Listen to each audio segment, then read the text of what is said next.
Hello Avon any बच्ची को बच्चे की उम्मीद मिल जाती है। अब देखने जाए कि एनी बच्ची कैसे जो इस बच्चे को जन्म देती है।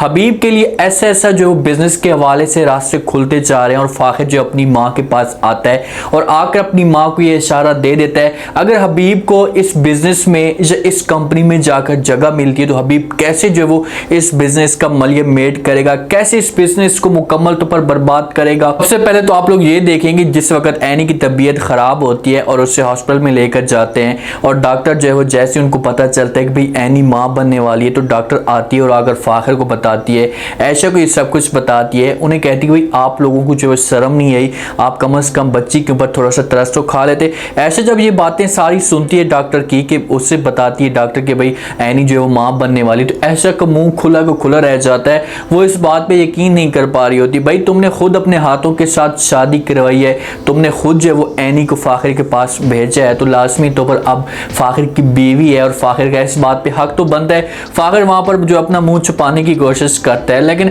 ऐशा के रवैये पे अंदाज पे मुझे ऐसा लग रहा है कि भाई ऐशा को कुछ पता ही नहीं है। वहां पर डॉक्टर इनकी खूब इंसल्ट करता है, खूब इनकी कुत्ते वाली करता है कि भाई आप लोगों को थोड़ा सा सोचना चाहिए था। जहां पर जिस हिसाब से डॉक्टर बातें कर रहा है तो वो बहुत ही 100% सही बातें कर रहा है कि भाई एक छोटी सी बच्ची है, उसे पेज है, इस काम को उसे पता ही नहीं है और आप लोगों ने उसके ऊपर जो इस किस्म का प्रेशर डाल दिया है। अभी इसकी उम्र पढ़ने की थी, खेलने कूदने के दिन थे और आप लोगों ने जो इसके ऊपर इस किस्म का बोझ डाल दिया है। अब एमनी इस मामले पे बड़ी परेशान हो चुकी है। पे यकीन भी नहीं था कि भाई मैं भी कभी जो है वो माँ बनूंगी। अपने घर के अंदर मौजूद होती है, सारे घर वाले उसे लेकर जाते हैं, ऐसा जैसे लेकर जाती है, फाखिर लेकर जाता है। तो समीना जो है एनी के पास आती है, एनी बेड के ऊपर बैठी होती है तो समीना कहती है भाई काफ़ी अरसे के बाद हमारे घर के अंदर जो खुशी आई है, इस खुशी को देखकर मेरे दिल को सुकून पहुंचा है और आज आपके बड़े पापा जिंदा होते और इस खुशी को देखते या सुनते तो उसके चेहरे के ऊपर कितनी मुस्कुराहट होती। लेकिन एनी के चेहरे के ऊपर किसी किस्म की कोई भी मुस्कुराहट नहीं है।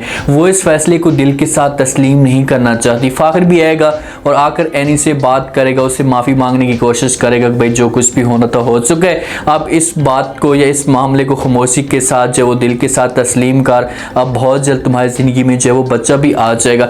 और ये चीज़ें जो वो रहीले से बर्दाश्त नहीं होती। समीना तो खुश है और हो सकता है कि एनी को किसी तरीके से ये लोग राजी भी कर लें क्योंकि बच्ची है और उसका जो माइंड चेंज करने में इतनी ज़्यादा देर नहीं लगेगी और फ़ौरन जो अपनी चाची की ऐसा की बात मान लेगी और इस फैसले को दिल के साथ तस्लीम कर लेगी और कहेगी कि भाई अब जल्दी से मेरा बच्चा आ जाए और ताकि इस बच्चे को अपने साथ लेकर जाऊँ स्कूल के लिए, ऐसा किसी कंपनी या बिजनेस के लिए उसे साथ लेकर जाऊँ। रहीला इस मामले पर खुश नहीं होती। रहीला आती है हबीब के पास, जैसी इस बात का रहीला को पता चलता है तो उसे अंदर से आग लग जाती कि भाई मेरा बच्चा आता जल्दी से, हबीब का बच्चा आता ताकि हम उसे इस घर का वारिस बनाते। अब एनी का बच्चा आने वाले तो लाजमी तौर पर ये बच्चा जो है वो फाखिर के साथ ही जाएगा, इसकी सपोर्ट करेगा और फाखिर जो है बिजनेस अपने बच्चे के नाम कर देगा। रहीला अगर खुशखबरी सुनाने की कोशिश करती तो हबीब का पहले मूड लटका हुआ होता है तो हबीब जो है वो रहीला को कहता है कि भाई मुझे ऐसा नहीं लगता कि भाई भाभी जान जो है वो मुझे इस बिजनेस में इन्वॉल्व करने की कोशिश करें। वो किसी भी सूरत में मुझे जो बिजनेस के अंदर नहीं आने देंगी जिस हिसाब से पर जाती है और बात करने का अंदाज है।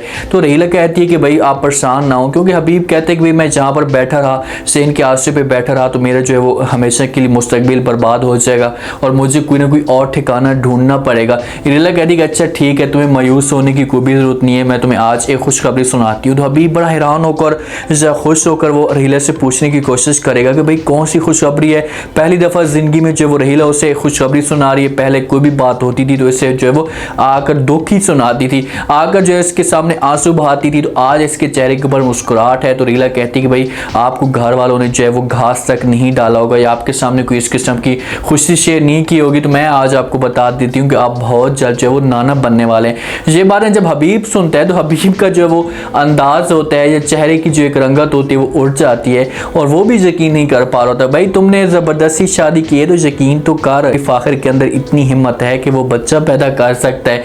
तो वहाँ पर हबीब इससे पूछने की कोशिश करेगा रहीला को कि भाई तुम पागल हो गई हो, ये कैसे हो सकता है, ऐसा कभी भी नहीं होगा। जिस हिसाब से ऐसा ने बात की कि भाई ये कैसे हो सकता है, तो भाई अब ऐसा हो चुका है। रहीला कहेगी कि भाई आपको परेशान नहीं होना, अब आपके सामने सब कुछ आ चुका है।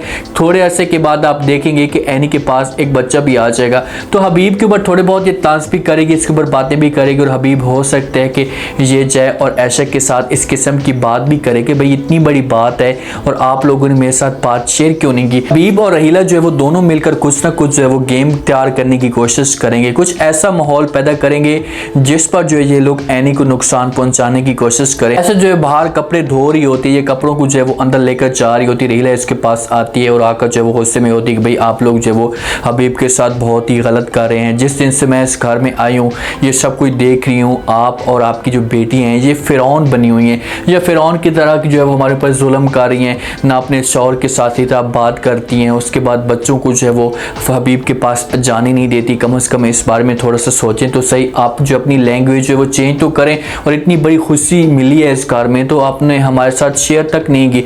तो इस बात पे ऐसा जो है थोड़ी सी अपसेट होती है कि भाई इस मनूस का जो हमारे पीछे मुंह हो चुका है, तो किसी तरीके से ये हमें नुकसान पहुंचाने की जरूर कोशिश करेगी। इसी वजह से जो वो खुदा से दुआ मांगती और कह रही बेटी की खुशियों को जो वो किसी की नज़र ना लगे, या मेरी बेटी को जो वो किसी की बदुआ ना लगे।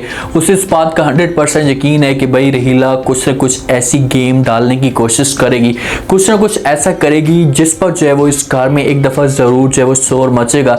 हबीब को हो सकता है कि ये भड़काए कि हबीब जाए और जाकर बात करे कि भाई आप लोग इतनी जल्दी में क्या थे कि भाई इतनी जल्दी बच्चा पैदा करने की कोशिश की है, इसी वजह से की है कि भाई फाखिर के बाद बिजनेस को यही संभाले, मैं ऐसे ही जलील होता रहूं।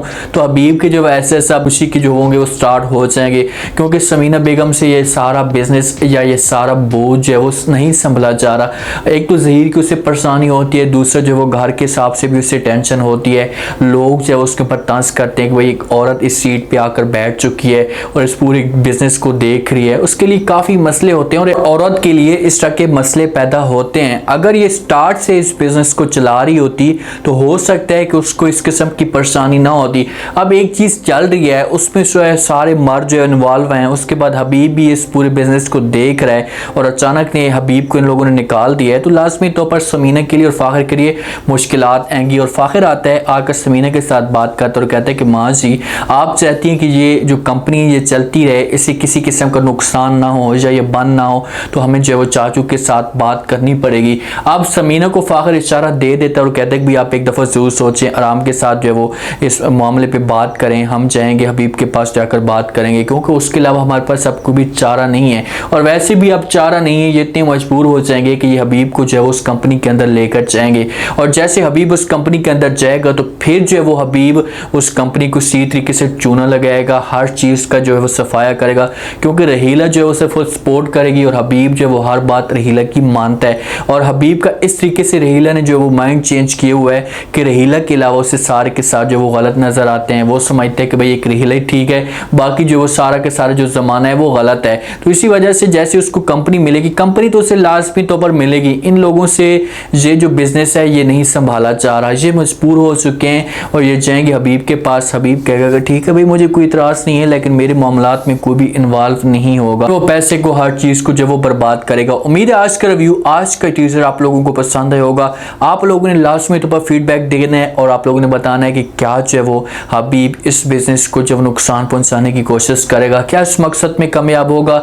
एनी के साथ नेक्स्ट एपिसोड में क्या होगा, रहीला जो है वो कैसे एनी के बच्चे को और एनी को नुकसान पहुंचाने की कोशिश करेगी। लास्ट में रह दें, चैनल को लास्ट में सब्सक्राइब कर दें, अपना खास ख्याल करें, दुआ में याद रखें। मुझे इजाज़त, अल्लाह।